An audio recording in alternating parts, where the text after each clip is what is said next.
An Australian TV host has slammed Boris Johnson for revealing that the late Queen Elizabeth II had bone cancer. In his upcoming memoir, Unleashed, the former Prime Minister said he became aware of the monarch's condition for more than a year before she died at the age of 96 on September 8, 2022. However, her cause of death was publicly recorded as old age on her death certificate. Recalling his final meeting with the Queen 2 days before she died, in which he officially resigned after being fined over the Partygate scandal during the COVID lockdown, he said that despite her illness, the Queen's mind remained sharp. But Boris' revelations haven't gone down well across the pond, with Australian morning show presenter Natalie Barr accusing the ex-PM of revealing the private medical information in a desperate bid to sell books.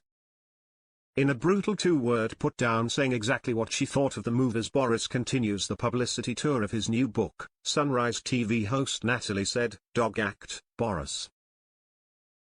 She continued, "If the royal family or the Queen had wanted to release that information, they would have. They would all have known. So, to sell a book.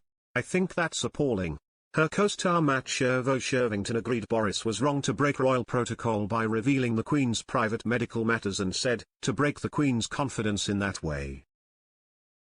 Just horrible. In his memoir, Boris writes he visited the Queen at Balmoral to formally resign as Prime Minister on September 6, 2022, the same day the last photograph of the Queen was taken, as she invited Liz Truss to become the next PM. Elizabeth II died aged 96 2 days later. In Boris' book Unleashed, which is being serialized by the Mail on Sunday, he said he had known for a year or more that she had bone cancer. He said, "I had known for a year or more that she had a form of bone cancer and her doctors were worried that at any time she could enter a sharp decline. She seems pale and more stooped, and had dark bruising on her hands and wrists, probably from drips or injections." Yet despite her ill health, he said the Queen's mind was completely unimpaired by her illness during their meeting. And the monarch even offered his some friendly words of advice as his political career came to an end. Boris wrote, "She was surprised by the general lack of bitterness, given what had happened at Westminster, but she approved. There's no point in bitterness," she said, "and amen to that. If everyone in politics, and life, could see that as clearly as she did, the world would be a much, much happier place."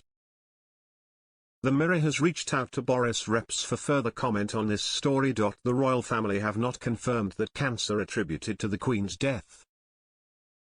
However, former politician and TV host Giles Brandreth, who is a close friend of the Queen's husband Prince Philip, appeared to say she had died from myeloma, which is a form of bone cancer.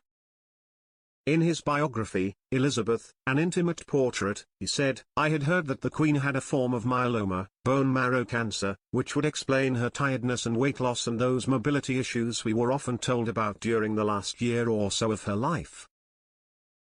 The most common symptom of myeloma is bone pain, especially in the pelvis and lower back, and multiple myeloma is a disease that often affects the elderly. Currently, there is no known cure, but treatment, including medicines to help regulate the immune system and drugs that help prevent the weakening of the bones, can reduce the severity of its symptoms and extend the patient's survival by months or 2 to 3 years. Bone marrow cancer is mostly diagnosed in adults over 60. It doesn't usually cause a lump or tumor. Instead, it damages the bones and affects the production of healthy blood cells. There is no known cure for it, but treatment can help control it for several years, according to the NHS.